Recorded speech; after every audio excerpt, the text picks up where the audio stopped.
Welcome to the Great Detectives of Old Time Radio.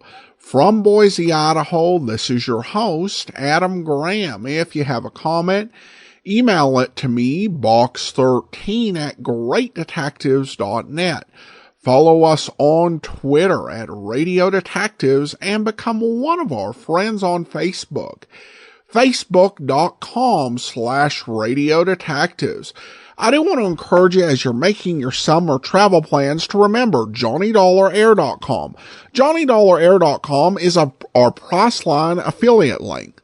And you can either name your own price on hotels, rental cars, airline tickets, and even more, or choose from great published fares. And part of your purchase price supports the Great Detectives of Old Time Radio at no additional cost to you. So when making your travel plans, remember JohnnyDollarAir.com. Now it's time for today's episode of Yours Truly, Johnny Dollar. The original air date, August the 19th, 1962, and this one is The Lorelai Matter. Johnny Dollar. Oh, Johnny Dollar, eh? That's right. Who are you? Insurance investigator? Well, are you that Johnny Dollar? That's right. Freelance investigator. Oh, but now freelance. I want the man who worked for the Star Mutual Insurance Company, not any freelance. Well, I work for Star Mutual. You what? On occasion, at least. On occasion, eh? Well, if one of their clients has some trouble, you have to get on the job for him, don't you? Well, that depends. Who are you, Depends. What are you talking about? Do you work for him or don't you? On assignment, yes. Then get yourself an assignment, then get yourself over here right away. Over where? Here at my apartment. What's the matter with you? Are you an idiot? Where else could I possibly want you? Has it by any chance occurred to you, sir, that I might not have the least idea who you are? Well, what difference can that possibly... Oh, yes, that's right. Yes, that's right. Very well. My name is Timothy Jarrett. Now, get over here immediately. Do you mind if I check with Star Mutual first? Don't be wasting your time. Check with them after you get here. If I get there. Look, What do Mr. you mean, Jarrett. if you do? You haven't even told me what your problem is. Do I have to go out and shout murder from the housetops Murder? to get you to pay any attention to me? Did you say murder? Of course I did. Whose and when? Do you suppose I'd be talking to you if it had already occurred? Oh, I'm sure I haven't the least idea. Of course I wouldn't. How could I? But if you're not over here right away, I'll call that insurance company and have you fired. All right, you do that. I'll be waiting for you. You will. Hello. Hello. Well, it may be a nice long wait, Mr. Jarrett.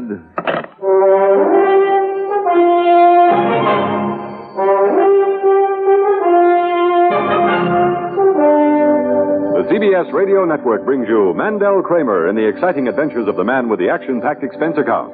America's fabulous freelance insurance investigator, Yours truly, Johnny Dollar.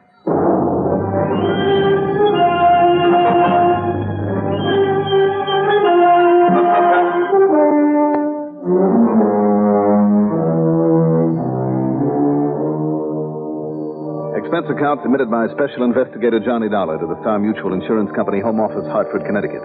Following is an account of expenses incurred during my investigation of the Lorelai matter. It was pretty obvious from that phone call that Mr. Timothy Jarrett was a crackpot of the first water. And I was all set to forget about him and go on about my business. But I had some errands to do in town, and one of them took me into the building where Star Mutual holds forth. So I made that my first stop and barged in on Ed Williams. Johnny, well, how are you, boy? Glad to see you. Hi, Ed. What brings you here? Don't tell me you're having to go around digging up assignments these days. Sit down. Thanks. Cigarette? I don't mind if I do. Here you are. Thank you. Here, I got a lighter. Right. Thanks. Mm-hmm. Well? Ed, I believe you have a client by the name of Timothy Jarrett. Oh, yeah, Johnny, I'm afraid so. What's the matter? Why the groan? Well, I ought to be grateful for him, though, I guess. After all, that life policy of his has a face value of nearly $2 million. $2 million?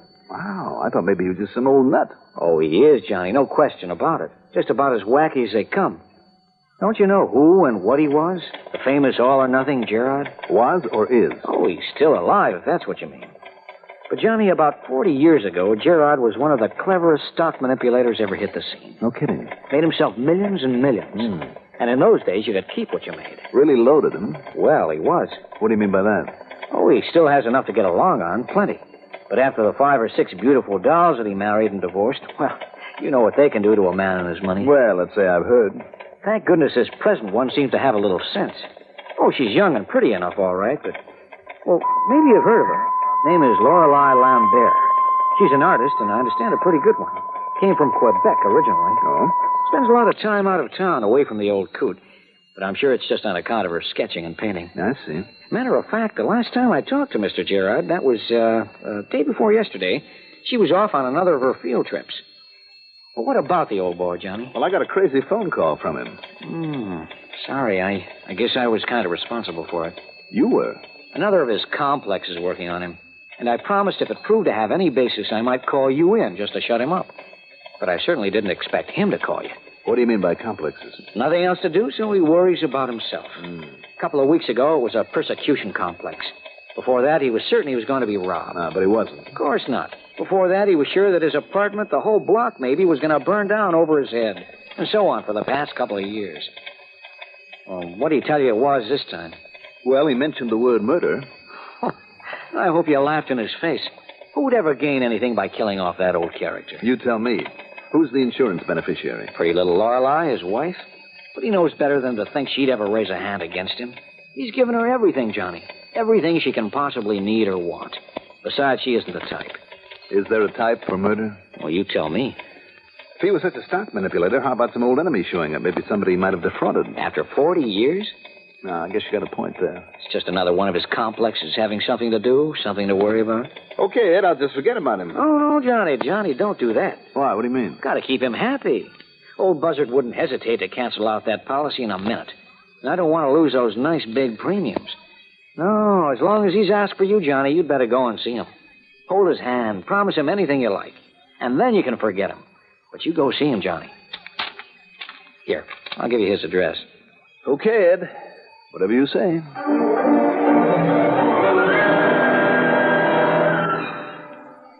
Democracy. Why should such a type of society and government be considered the best? For at least one very good and important reason.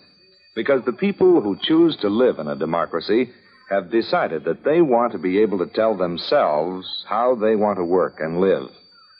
People who have decided that a democratic society is the best one have taken a tip from nature. For the law of nature decrees that all men are born free and equal and are the best judges of how they wish to live. When men band together and form a society, it is their desire that the majority of them set the rules for all. This is democracy. And that is what makes democracy mankind's greatest gift, a legacy of freedom.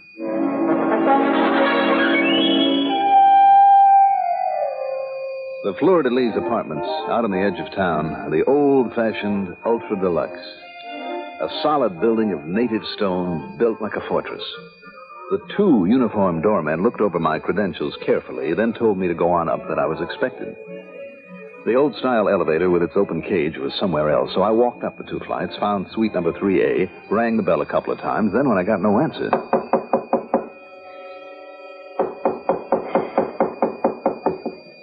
Mr. Jared. Oh, now, please. Don't batter down the door. I beg your pardon. Wow. Standing there, just off the elevator, a purse and kind of an attaché case in one hand and a suitcase in the other, was one of the most beautiful girls I have ever seen. Not just pretty, but beautiful. In her mid-20s, I'd say. Petite, dark hair, dark brown eyes with an amused kind of a twinkle in them. She wore a dark blue suit, cute little pillbox hat to match, dark blue shoes, white gloves. Mm-hmm. Is there something wrong with me? I beg your pardon. Well, you said that. I guess I did. Is there something I can do for you? I'm Mrs. Gerard. And that is the door of my apartment you've been knocking on, you know? I know. I came to see Mr. Jared. Oh? But why? Do you mind telling me who you are? No, I'm sorry. My name is Johnny Dollar. I represent your husband's insurance company. Oh, dear. Has Timothy been pestering you people again? Well, he called, that's all. He asked me to stop by. I might have known it. The minute I go away for a few days, the sweet old soul conjures up something to worry about. He always does. Yeah, so I understand. I've been up to Cape Ann in Massachusetts, trying to paint some seascapes. Oh? But I just knew he'd get himself all bothered over something or other. That's why I came back today instead of next Monday as planned. I just got off the train. Oh, it's pretty obvious you've been traveling. Horrible. Traveling in this weather. I probably look a mess. Hardly. But now that I'm home, I can... Only, what do we stand out here? If you just take this bag... Oh, that's it. And this little case full of paints and brushes and paper and things. I got it. Good. Now, if I can find the keys... here we are. Oh, let me, With your hands full? I guess you're right. Only... Well, Mr. Dollar... Yes? Well, before we go in... What was it this time? And you must excuse me if I gave you a kind of suspicious look when I stepped off the elevator. I saw you standing here. You look nothing but charming, and you still do. You're lovely. If I didn't know you knew I am married, I'd probably have to slap your face for that. Oh, you would you? Just to keep up with the propriety. Well, then I would blush and I would apologize and I would try to date you for the evening. Oh, méchant. But really, now, what was it this time, Mr. Dollar? Mr. Dollar? After getting my face slapped, verbally at least, and for only telling the truth? Oh, who is being the charmer? I'm sorry. But seriously, Johnny, what is it this time? I mean, his reason for calling your company. I don't know, really. He just said he wanted to see me, that's all. All right, if you want to be so mysterious about it, I'll ask him myself. Just put those things anywhere, Johnny. Sure. Timothy? I'm home, Timothy. His afternoon nap, I suppose. I hope so. Oh, now what's that supposed to mean? Shall we look for him? Of course. This way. Timothy? Timothy, dear. Maybe he stepped out for a minute. Oh, well, yes, I guess he must have. Timothy, are you... Oh, here you are, dear. Lorelai, don't go in there. But there he is, Johnny, asleep in his bed. Asleep? No. Oh, Johnny! Just one solid blow behind the right ear with the heavy crystal ashtray that lay at his feet. There wasn't the least sign of a struggle of any kind. Nor was there any look of fright or surprise on his face. Obviously, somebody had simply sneaked up behind him, aimed carefully, and struck just once. He was a rather frail old man, and the one blow had been enough. Lorelai, after that first scream of anguish, sank into a chair, facing away from the body, and sobbed pitifully but quietly. Her face was pale and drawn, but even in this moment of shock, she was still beautiful. I called the police then, and during the wait for them, looked around for some clue as to who might have done this. Nothing.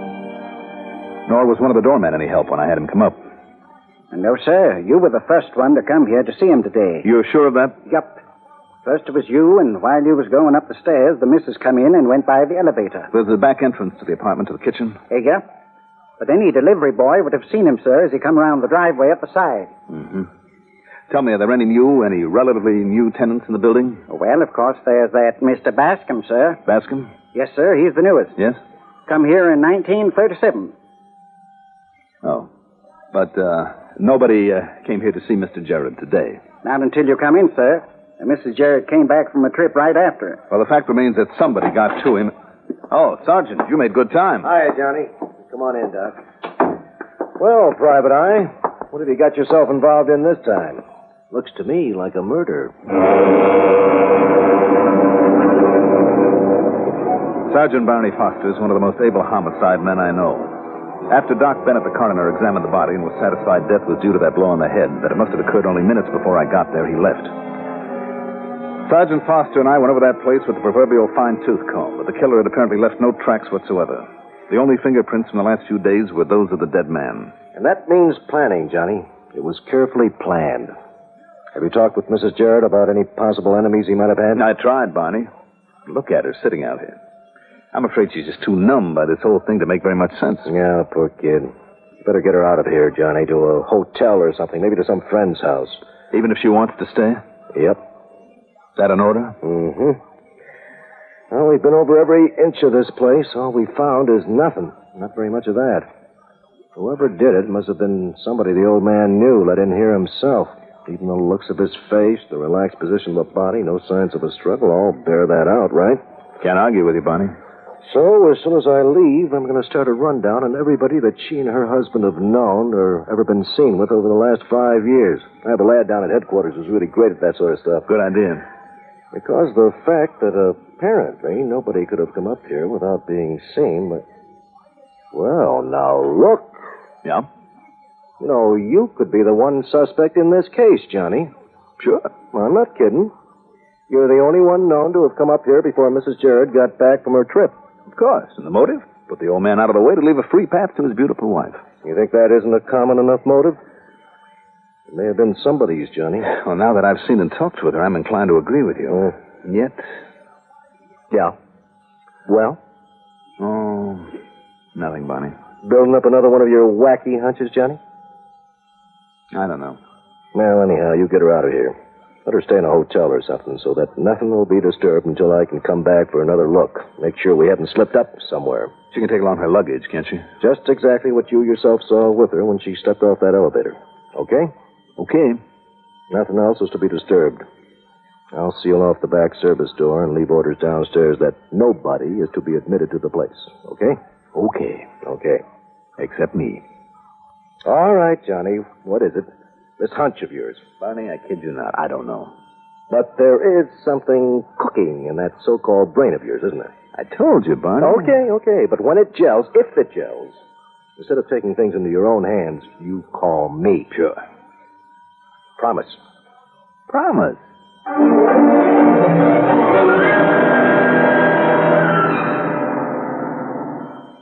Democracy. What does it mean? The word itself is of Greek origin. Demos meaning the people, and kratos meaning authority. Thus, in a democracy, the people have the authority to rule themselves. But where does the authority come from? The authority comes from the people themselves. They put it in their constitution, and the Constitution can't be changed by anyone except the people. That puts the supreme power of the government of a democratic country right in the hands of the people, and the people elect their representatives to run the government. In that manner, democracy gives everyone equal representation in the government. Democracy provides mankind with its greatest legacy of freedom.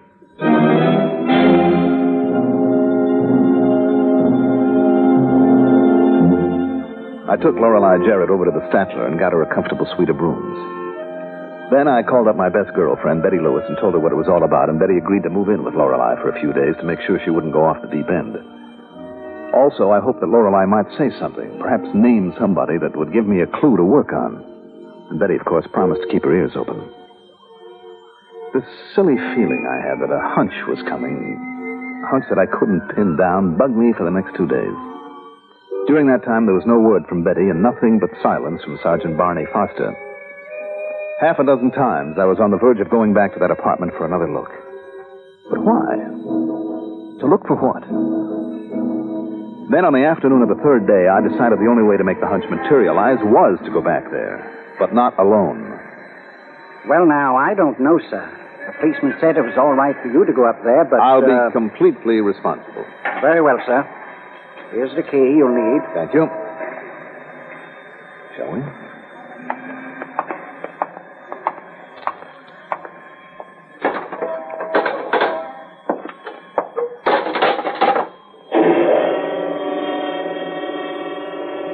You've been terribly, terribly kind to me, Johnny. Don't you think you've deserved it, Lorelai? And Betty. Such a wonderful girl. She's been a wonderful comfort. I thought you two would get along.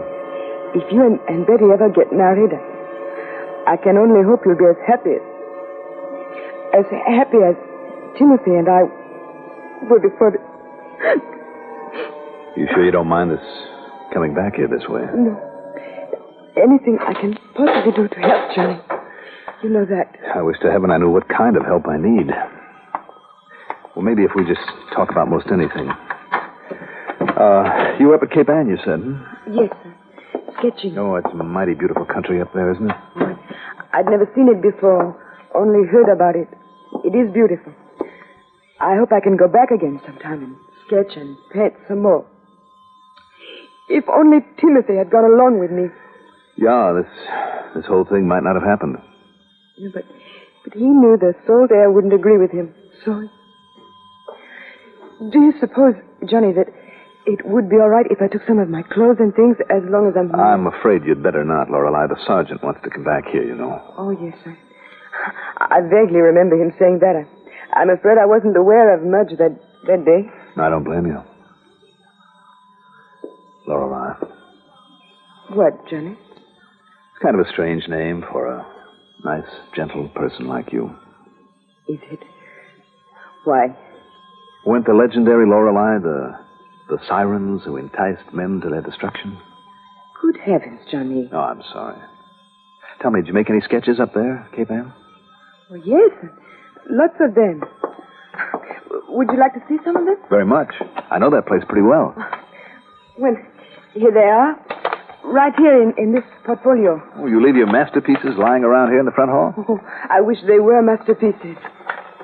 Here, now, you recognize this? Oh, sure. That's the big bay on the west side of the Cape. Uh-huh. And surely you've seen this, the Bunny Cottage? Oh, yes. And the two windows in front that look like eyes and the white chimneys that look like ears sticking up. Mm-hmm. Oh, it's wonderfully quaint, isn't it? And it does look like a bunny, a big white bunny. And you were never up there before? Oh, no, never. But I'll go again. Oh, no, Lorelai, I'm afraid not. What? Lorelai, destroyer of men. It's a fact, isn't it? But, Johnny, what makes you say a thing like that? You were the one person to benefit by your husband's death. Johnny. And the one person who could get in here with your own key in that back door without being seen by one of those doormen. Came in by the back way and killed him. Johnny, please, you don't know what you're saying. How you found out I was coming to make such a nice alibi for you, I don't know. Maybe you overheard him on the phone just before you killed him. Now, please listen to me. Don't talk this way. Then you left by the back door again. You waited when you saw me arrive, came in after me, this time by the front door. Johnny, no, I told you. You know it. I'd just come back from Cape Ann. You know that. You helped me with my luggage. I helped you with a suitcase and an attaché case. You were not carrying this portfolio full of the sketches you made at Cape Ann. In other words, you had to have been in here before. Well? No, I tell you... All right. Listen to me carefully, Johnny. Yes, I did kill him. I killed him. Because he was an egotistical, self-centered, crazy old man. Because of the money. Millions, Johnny. Millions of dollars. To play with, to have fun with, enjoy life. Listen, Johnny. You and I, with all that wonderful money. Just the two of us, Johnny. Nice try, Lorelai. But not this time. Oh, why do they do it? Why don't they learn? Don't they know it won't work? That sooner or later they're bound to be found out. And why a lovely little thing like Lorelai? Lorelai, destroyer of men. Expense account total? Oh, who wants it? Who wants anything out of a case like this? Yours truly, Johnny Dollar.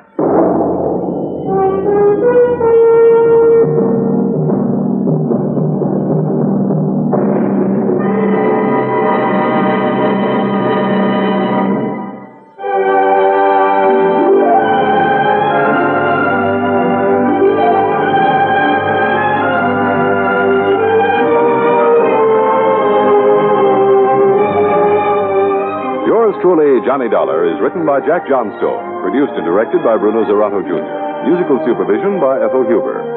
Johnny Dollar is played by Mandel Kramer. Also featured in our cast were Rita Lloyd as Lorelai, Sam Gray as Sergeant Barney Foster, Herb Duncan as Ed Williams, Arthur Cole as Timothy Jarrett, and Guy Repp as the doorman. Be sure to join us next week, same time, same station, for another exciting story of yours truly, Johnny Dollar. This is Art Hanna speaking.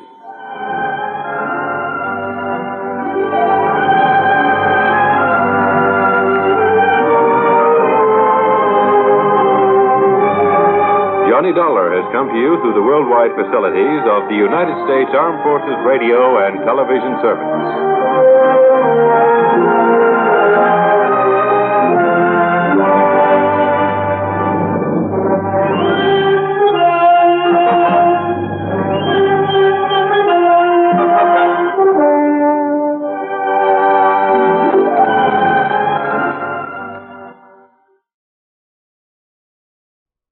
Welcome back. Well, I thought this was a really good one. There was some good chemistry between Johnny and the actress who played Lorelai, and I think Mandel Kramer may have his best performance that I've heard so far as Johnny Dollar. I've heard it said that hunches are your subconscious trying to tell you things that you know on a subconscious level. And I think this was interesting just because Johnny was really struggling to even identify what he was thinking or why he was expecting this hunch. And that may be because I think he really did like Lorelai. And it was genuinely a surprise for him. And I like the clue in here because it's something that when Johnny asked about it, that the listener may have noted that he didn't mention her having the paintings with him. It was a simple clue, but I think it was effective. So I really liked this one. Interesting fact from John Abbott's book on this particular episode. He writes about Lorelai. The Lorelai is a large rock on the Rhine River in Germany. The river is difficult to navigate, and the many wrecks there gave rise to the legend of a siren-like creature that lured mariners to their deaths. And you'll learn something new every day. All right, listener comments and feedback now. Regarding the case of trouble matter, Brent wrote, I liked it better the first time when it was called the Carson Arson matter. Well, thanks for the comment, Brent. Actually, in his book, The Who Is Johnny Dollar Matter, in Volume 2, John Abbott actually connects the case of trouble matter back to the burning car matter with 2 R's on 12/9 of 1956. Although, looking at the Carson Arson matter, there are some similarities to that case as well. Earl has a question regarding the case of trouble matter, and maybe you'll be able to help me answer it. He said, I listened to the Johnny Dollar episode, The Case of Trouble Matter. Great program as always. However, during the show, I noticed the background music. The style was one I've heard before. Is it at all possible that it was the Nelson Riddle Orchestra and the bass trombone soloist George Roberts? It sounded so much like those people.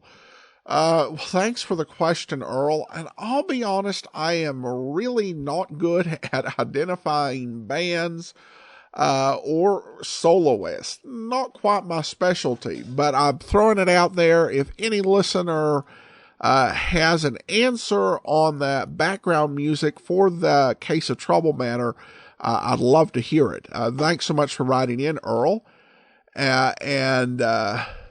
Then have this comment sent over by Sarah, who says, like so many, I love your podcasts. I fell in love with old-time radio years ago and really appreciate all the time you invest into finding, researching, and broadcasting these fun shows. Thanks so much for what you do. Well, thank you so much, Sarah. I appreciate your comment. All right, that will do it for today. Join us back here tomorrow for Dragnet, and then we'll be back next Friday with another episode of yours truly, Johnny Dollar. In the meantime, send your comments to box13@greatdetectives.net.